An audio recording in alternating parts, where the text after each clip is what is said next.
Hey everybody, Quantum here. This is my third attempt at making this video, so if I get through it on this one, please make sure you drop a like and a comment because it took a little bit of conceptualizing in order for me to give you this new kind of content, where in this video we're going to be breaking down kind of the meta relevance and meta matches of Ruby Sapphire. So I'm hoping that this video will give you some insight into how you want to build the deck and what the meta is shaping up to be and what you need to prepare for come January. So I took this deck, what you see here, I played a couple of different variations. There was some I played without the Queen of Hearts, some I played some different tech options, which we'll discuss here.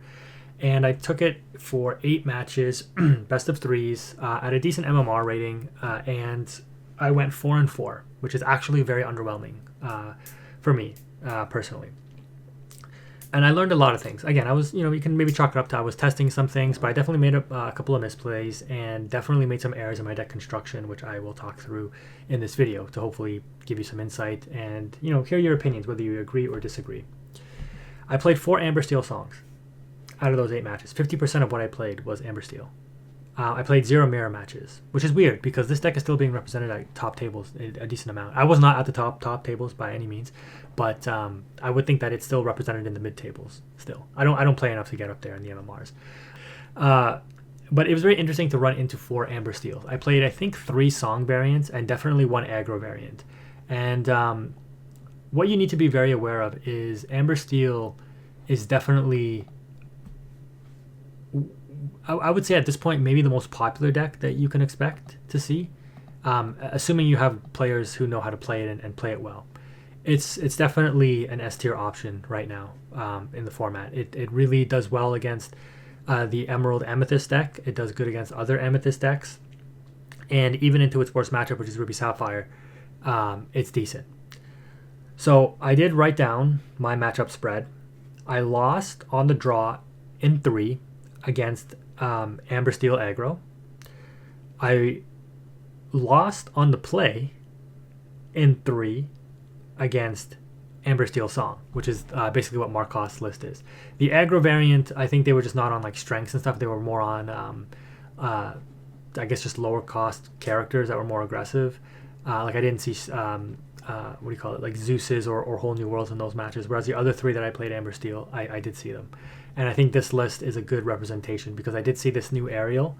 It surprised me. It won the opponent a game in one of my matches because I just didn't see it coming, and I'll talk about that in a second. But I think this list is a pretty good representation of what you can expect to see. I did beat 2 Amber Steel songs, though. I beat 1 on the draw still, and I beat 1 on the play. A matchup that is traditionally heavily favored for Ruby Sapphire. How did I lose 2? Albeit 1 was, I guess, aggro on the draw against Amber Steel. Well, Ruby Sapphire still has a problem of it can be very bricky. And I think that in one of my games against the song variant, I did get kind of unlucky in trying to fish out removal. Sorry, I'm just going to go back to this list for just a second. So Markov was only on 1 Lilo. The match that I ended up losing, this person ended up bringing back triple Lilo every turn once, like, all of our resources were decimated. But of course, I'm dependent upon top decking removal every turn, and they just have Lilos they're bringing back for free. And being the Amber Steel player, they're ahead on lore over me. Like, I'm not going to be able to close up the game fast enough before these Lilos eventually stick and quest for game. And they're bringing back like 2 to 3 a turn. They could bring back 3 on some turns, 2 on some turns. It was crazy. And so I lost that game. That was the game 2, but I lost game 3 anyways, and I ended up losing that match. So like Lilo in the grind game matters. If you already have an established board, the Lilo does nothing, right? In fact, it's a liability for the opponent because they bring it back into like a Maui Shark. That's really good for you. But the matchup is not as easy as it once seemed, at least for me. Maybe I'm playing it wrong. Let me know in the comment section below. The thing that you have to be very aware of, and I've talked about this before, and I couldn't believe people were on like 1 or 2 copies of this. This card is being played in every Steel deck at 3 to 4 copies. It is good into like everything. And in matches where it's not good, like against the Tempo, Emerald, Amethyst decks that don't play any actions, I mean, it's still a 3-cost 3/3 body that quests for 1, or it's just ink. But the card is exceptionally strong in turns. What used to be, I would say, like maybe a 70, even like an 80-20, a 70-30 matchup against Ruby Sapphire into something more close to even 50-50 or at least 60-40. Or makes it very much more play draw dependent. less, or I should say long gone are the days where you should be against steel decks relying upon your action package to generate you an advantageous board state when you know that you can like drop a Be Prepared in order to wipe a board, or do a couple of interesting interactions in combination with brawls and stuff in order to wipe out a board. Because if your opponent is smart and they're like, okay, I lose to like brawl, I lose to Be Prepared here, I lose whatever, right? They will deploy that P, a good player, and they will stop you, but put you off by a turn. And against Amber Steel, that's all they need sometimes, right? If they've already got a wide board and they have like 6 or more questing pressure on board, and that board survives for an extra turn, you probably lose the game. And so for this reason, I've opted to cut my Be Prepareds down to 2, because you don't really see Bare Necessities being played, but Amber technically has a way to rip this out of your hand too. But Amber is really only being played in the Steel combination right now, and they're just playing Peats instead. It's way more reliable. But also into the Emerald decks, which again you do struggle with traditionally as a Ruby Sapphire player, playing Ursula Deceiver.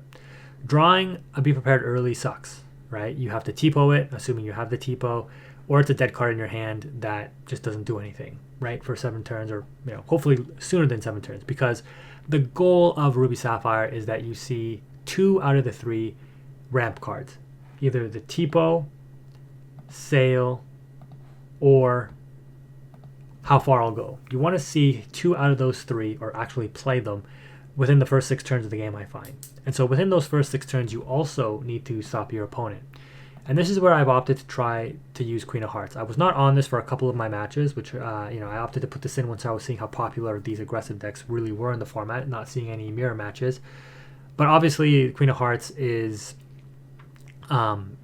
weaker into the control matches against Ruby Amethyst, against Ruby Sapphire, but stronger in the aggro matches. This card has a couple of interesting interactions that you have going for it. First of all, it trades out, I think, 3 out of the 4 significant 1-drops, and this card coming down when you're on the draw, right? If you go turn 1 item, right, and your opponent's like, great, I can quest with my 1-drop and be safe. Quest with my Merfolk, quest with my Magic Broom. Don't have to banish the Magic Broom if I play another character. I can just leave it because I'll be able to quest with it next turn. Well, that's not really the case, because when you take a look here, the Queen of Hearts will check positive trades, right, where your Queen of Hearts will survive. A Merfolk, you discard, sure. A Magic Broom, if they've opted to keep it on board. And a Diablo, great. It will trade 1 for 1 against the Chernobog followers if they don't quest and banish it. So you check a big portion of this 1-drop package, and if your opponent has like multiple 1-drops, maybe on turn 2, instead of dropping a 2-drop, they drop multiple 1-drops. Now your Queen of Hearts gets extra mileage, right? They have to deal with it. It was really good for me in the I didn't go over my other matches, but so I won against 2 Amber Steels. I lost against 2 Amber Steels. I lost 0-2 against an Emerald Amethyst player who was on like some kind of crazy build running like Gathering Knowledges and stuff. And both games they beat me, they saw like 2 Gathering Knowledges to close out the game. And I was like, yeah, I mean, can't play around it. It's just too strong. They're too fast. And then I also, I have here that I won my Emerald Amethyst tempo match when I was on the play in 3. I won my 2 games on the play. I lost my game on the draw. And in the one that I got 0-2'd, I was not playing Queen of Hearts, and I was like, this deck just runs me over. I need a check to it. And so I put the Queen of Hearts in, and then when I played the other Emerald Amethyst player later, the Queen of Hearts actually came up and helped me a lot. I did end up taking out 2 Merfolk in one of my matches out of the 3 with the Queen of Hearts. Yes, I discarded 2, but I had the line for like item and then Hiram to refill my hand later on. And Hiram is a card that segues nicely into the next portion of the video here, where in Ruby Sapphire, Hiram we know is your draw engine. It's really important for you to see. But in opposing Ruby and opposing Steel matchups, which is what most of the meta is, your Hiram has a huge target on its back. And I think you need to less rely on Hiram as your advantage engine and think of it more as my Hiram comes in, I get my draw 2. And if I get anything beyond that, I consider it, a really nice perk. But you can't expect this card to be dealt with right away when you play it. Sometimes not always the case, and you are in a little bit of a grind game, and the Hiram getting multiple draws is really nice and really powerful. But from my experience and what ended up working out as a better strategy for me was relying on other things for my advantage engines. So things like Grammatala coming in, replacing itself, being a 3/3 body on board that challenges into much of what the Amber Steel and the, well, I shouldn't even say much about the Amber Steel Habitat because they put up some pretty high toughness characters sometimes. And we'll take a look at Markos list again in just a second. But the Emerald Amethyst decks in particular, the Grammatala is good for that. And for me personally, I was trying out a list with 2 Potion of Mights. I cut it to 1. This card did do decent for me. The issue is, like, you play this, you use the ability, it's neg 1 technically, it's an item for Hiram, but like I was just saying, you're not really going high up on items, and you're seeing decks cut back on the number of total items to like 10 or less with the Hiram, because they realize exactly what I'm saying here, is that like Hiram is not a reliable form of a draw engine still for this deck. Like if you see a card that doesn't replace itself, like, and you only have 1 in your items, in Popsicle you don't play Fortispheres, you're not Steel, these other cards can become liabilities, or just become neg trades for you. But they do serve a purpose. Potion of Might, a Sisu, right, makes it trade with Genie. Potion of Might, Tipo makes it a 4/2, trades positively into stuff. The potion will also make the Queen a 6/2 because it gets +4 instead of +3. It will give the Medusa a +4. Same with the Tamatoa, right, making it a 9/8. And the only real significance there is it runs over libraries. By giving Maui and other Maui and even Sisu, like all your top end threats here, the additional strength, you know, can just help it run over locations more effectively, opposing McDuck Manors, let's say, in the mirror matches and whatnot, or against Sapphire Steel, etc. But yeah, your item package is severely reduced. I was also playing with 4 ice blocks, which I did like, simply because, like I was just saying, you're in such a Pete heavy meta that having to rely on like brawls and be prepared is not really the route you want to go. And ice block, you know, 50% of what you use ice block with, or not 50%, but I'll say 33% is with brawl. The other 66% is with small Sisu and big Sisu. In the lower curve that you're on, you are much more reliant on the small Sisu, obviously, and then this card is a big target as well because your opponent wants to prevent the early shift of the big Sisu, so this card will likely get Storm Rage or whatever away. But that's not necessarily bad because this card comes in, takes out a threat, and then forces your opponent to use some kind of interaction on it. You know, with Amber Steel Song, Storm Rage Cinderella is still one of the best plays in the game. So, you know, up there with like Bucky Diablo, up there with Hiram on turn 3 after dropping an item on turn 1 because you've ramped. These are all very powerful opening turns, right? Probably the most powerful in the history of the game to date. Regardless, though, these are interactions that you have to think about. The uninkable count for me, though, was at 17, and I've opted to cut it back. The other 2 matches that I played, I lost on the draw against Ruby Amethyst. You know, on the play I won. On the 2 draws, you know, they just tempoed me out. I just couldn't slow the game down long enough, where I was able to stop the GOAT cycle for the wins in both games 1 and 3. And then I won on the play against Sapphire Amethyst in 3 as well. But some of the tech cards that I was running in order to help combat what I was seeing as aggressive decks in the format, and I'll talk about these cards in just a second.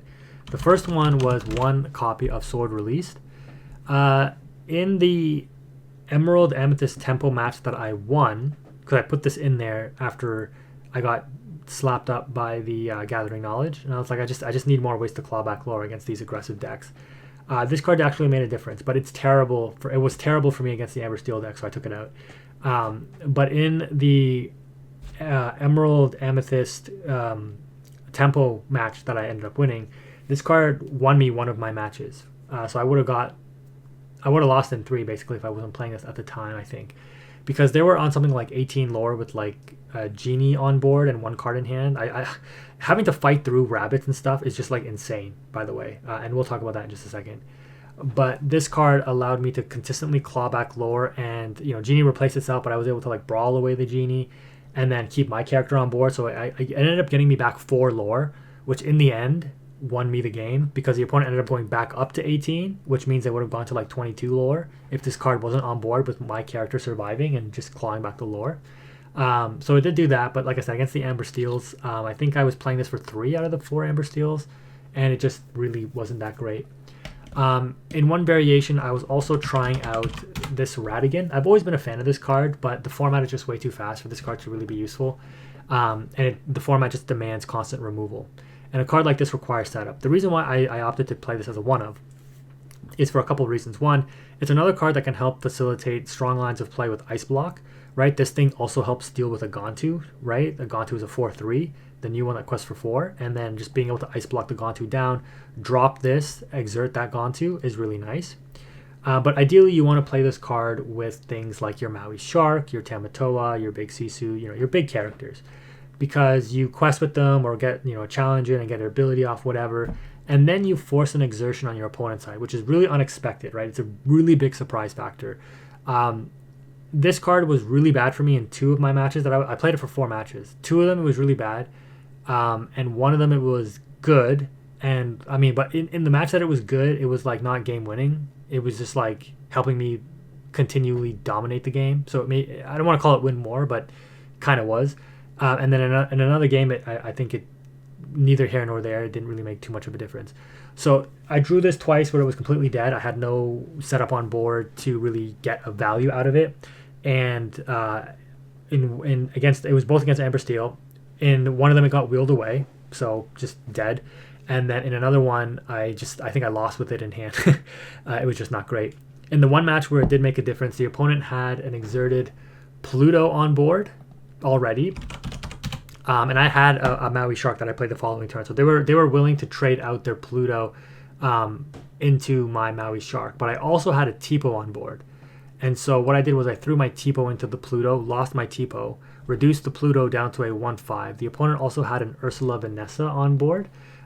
But yeah, they had a readied up Ursula Vanessa. So the Pluto being a 1/5 now, I used my Maui to take it out, got back a Brawl or something, and then dropped the Radigan, tapped down the Ursula Vanessa here, readied up my Maui Shark, challenged into the Ursula Vanessa, generated back another advantage with the, I think I took back like a Visions, inked the Brawl or the Visions and then played the other one or something like that. And again, it just solidified my position, helped me continue to dominate the game, prevented the opponent from like singing with the Ursula, something that could have changed the game or something like that. But all in all, I don't think it would have made too much of a difference. The only other instance that it came up was, again, against a Pluto that was exerted, and my Hiram on board that I quested with in order to draw 2. Hiram already had some damage on it, and I played the Radigan, and I think I tapped down a Daisy Duck or something, and then readied up my Hiram to protect it. But the Daisy Duck just lived, right? Because I didn't want the Hiram to get taken out by the Pluto. And I think I still lost that game, actually. So, I tried out some of these tech options. In theory, the Radigan seems great, but I think in all of those scenarios, just playing an extra copy of Medusa would have been better. I've cut mine to 1, just because it is an expensive uninkable, but being able to play this out on turn 5, right, especially when you're on the play, is extremely strong. So more copies of this is understandable if you want to play them. I opted to cut them for the Queen of Hearts for the reasons I was explaining against Emerald Amethyst. But overall, normally if you weren't playing this Queen of Hearts package, which makes you weaker into other control matchups, you would probably put in another copy of Medusa, another copy of Dragon, and then a third How Far I'll Go. But yeah, the reliance on the action package, you really have to understand that you cannot rely on this to bail you out. The Pirate's Life, I think, it's hard. It's hard for me to quantify this card. I think, like, from my experience when I was playing it didn't do anything in the Ruby Amethyst matchups, by the way. It was mainly effective in the Amber Steel matchups, actually. Not really effective in the Emerald Amethyst matchups. I don't even remember if I played it in the Emerald Amethyst matchups, even. And I don't think it would have made a difference if I did. But in the Amber Steel matchups, it definitely made a difference. Being able to claw back enough lore so that the opponent couldn't just quest out for game, because Emerald Steel still needs characters on board to quest for game, and that's a significant interaction. The card like this makes a little bit more of a difference. Plus, you have more of a chance to recur this, since they do have to rely on exerting their character. So if your Maui Shark hits the board and lives, they have to really slow their game plan down or deal with the Shark before they quest, or just take the risk and quest. And then if you have this in hand, you play it, you challenge with Maui Shark, get it back. Right now you just clawed back 4 lore potentially over maybe 1 or 2 turns, depending on if you can sing this again in the same turn. So there is those interactions, and I think those are nice. But yeah, the deck deck is still very strong. I do think it still has its place in the meta, but I do think it's not nearly as powerful as we all thought it was, as these other decks have adapted. The one thing I want to talk about before I wrap up is a trend we are seeing in Amber Steel Song in particular, and that is the introduction of the Aerial here. And this card cooked me in one of my matches. I had a Brawl in hand and I left this Aerial up because I was like, yeah, they can't like threaten me really. I had a Tamatoa on board, and the opponent goes, they had the Aerial and an Ursula. The opponent goes Shift Aerial for 4 ink, Sing Zeus with Ursula, deal 5 to Tamatoa, pay an extra 2, deal 3 for a total of 8, which is exactly what Tamatoa's willpower is. To my Tamatoa, I lost that game. And I was like, if he didn't have that line, I'm pretty sure I would have won. So I deservingly lost because of that. This card is crazy. I do think that this card is worth looking at. I mean, yes, it gets Medusa'd and Ice Blocked, Brawled and whatnot, but it's still a pretty strong card, especially since it checks a lot of the aggressive meta, especially into other Amber Steel decks. Like if you're playing this and your opponent is not, and you're against Amber Steel and a mirror, I think this card has a tremendous advantage over the player who's not playing it. So there is that. Yeah, like Amber Steel, like they're so aggressive now, and they have like the Peats, they have the world's greatest criminal mind for your Sharks and for your Tamatoas. I didn't run into this card at all, but yeah, seeing it here in Markoslis is very interesting. But yeah, the deck is still very, very potent, very strong. Interactions with Queen of Hearts on Smee, buffing the Queen of Hearts, running over like pretty much anything. Maui doesn't even deal with Cinderella, and what you have seen is top players target Cinderella over like other things to out with Sisu and Brawls and stuff because they fear the shift Cinderella. This card is very powerful, even into Ruby Sapphire. Like it really only gets checked by Be Prepared and Maleficent Dragon. Maui Hero to All doesn't check it. Maui Shark will check it, yes. But again, that's very telegraphed, right? Especially if you're only playing one Vitalosphere, which, hard to make the case to play more than 10 items now, right? I think I was mentioning earlier. It's hard to remember because I've recorded this before. But like relying on Hiram as your draw engine is just not something you can really reliably rely on, since this card has such a huge target on its back. The deck really requires a lot more thinking than it did before, right? Because you have to play around so many different outs, and you're much less reliant on actions. The more you can rely on character item interactions, even in a steel heavy meta with Pete everywhere, seems like it's a little bit stronger. Like I was saying, playing 4 ice blocks felt okay to me. It was the extra item for Hiram to ensure that I would always trigger my Hiram, and if Hiram lived, having more items helps. But just triggering the Sisu and triggering the Brawls off of these ice blocks were like super critical in those aggro matches. Again, I did not play against any mirrors, so I don't know how a list like this would fare. I imagine it would be significantly weaker, because instead of top decking Maleficent Dragon, you're top decking Queen of Hearts, if you've opted to switch, but that's a sacrifice that you make. And Lucky Dime, I won only one game with the Lucky Dime, and that was against the Amethyst Emerald Tempo deck. I dimed my Tamatoa after questing for like 15 lore in a turn or something crazy like that. It was, or maybe not, maybe it was like 12 lore. And that won me the game. I would cut this card if I could, but I think you still need to play it for the Ruby Amethyst and for the Ruby Sapphire Mirror matches, and if you run into Sapphire Steel.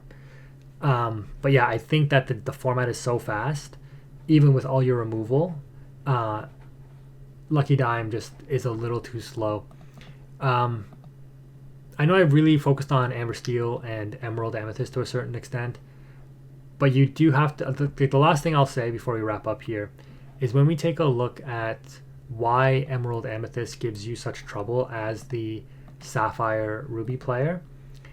And for me personally, I found the rabbits to be rabbits and goats still to be the hardest thing to deal with. The genies didn't really cause me a problem. Like I would brawl them, which yes, -1 for me, right? Because genie replaced itself. It cost me tempo just as much as it cost them. I would ice block, Sisu it away, etc. But the genies never really were that much of an issue. I don't even think many resolved questing on me, as an example. The rabbit and the goat are much more problematic because if they play rabbit, they draw. And they usually play rabbit as early as possible, so turns 4 or 5, whatever.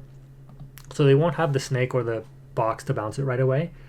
And the issue is you have to deal with this card when it comes down. You cannot give them the opportunity to bounce it. If you do, they draw 4, right? Because they'll replay Rabbit, and when it leaves the field again, whether you deal with it then or it gets bounced back again, that's another draw. And you cannot give these aggressive tempo or aggro decks these additional draws. It's just too strong. You can't be trading high cost removal for low cost in characters, right? Like, you're just going to lose that battle of attrition. So the issue that you run into is they've developed an early low to the ground board, and then they drop the Rabbit, or I'll get the Goat in a second, but they drop Rabbit. I have to spend the time to brawl it away, to ice block Sisu it away, which probably means their early drop board lives. So this is why Queen of Hearts comes into play a little bit more, because Queen of Hearts is that bridging gap between my early game item, ramp, whatever, into my mid game. Let me deal with this Rabbit, let me deal with whatever threats. You have to shut down these advantage engines from these decks. The Goat is particularly a problem because it comes in, you can't brawl, you can't Sisu it, right? You need like double ice block, triple ice block. It's really hard to do. And so the Goat likely survives quests, gets bounced back. That's 3 lore. Then they replay it, and that's 4 lore. It leaves the field. That's 5 lore. Tough to deal with. The White Rose, again, a 3/3 body. Also something that is meaningful is that it gets boosted by Crab, which, these decks are playing 4 Crabs, which means if they drop a White Rose at risk of a Crab coming in, if they drop a White Rose, you are at risk of a Crab coming in, making this a 6/3, and then this card trading out your Hiram. And that's really bad for you. So there's a couple of times where I had to check and not quest with Hiram, even give up a draw 2 because I'm I have to wait out this White Rose because I can't play into a Crab taking this out, right? I have to continually manage the board state because they can also just Fox, right? White Rose, crash, box, bounce back, take out the Hiram anyways. Hiram is a little bit more resilient in this matchup than it is into the Amber Steel, which is crazy to say. But the reason I say it's more resilient is because you're much more likely to get a quest off with your Hiram compared to against the Ruby and Steel decks, I guess is my point. So Hiram comes in, draws, quest, can draw again, so you draw 4 hopefully before they have a chance to deal with it, right? Unless they Elsa tap it down, etc. But you could go top heavy with Ruby Sapphire and just play all or nothing, right? Either I have the removal and I don't try to deal with your board as you develop it, and I just have the removal to deal with it at the end, or I just lose the aggro.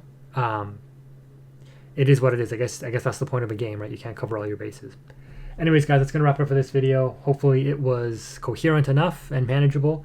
If you made it this far in the video, thank you again for watching. Quantum is out.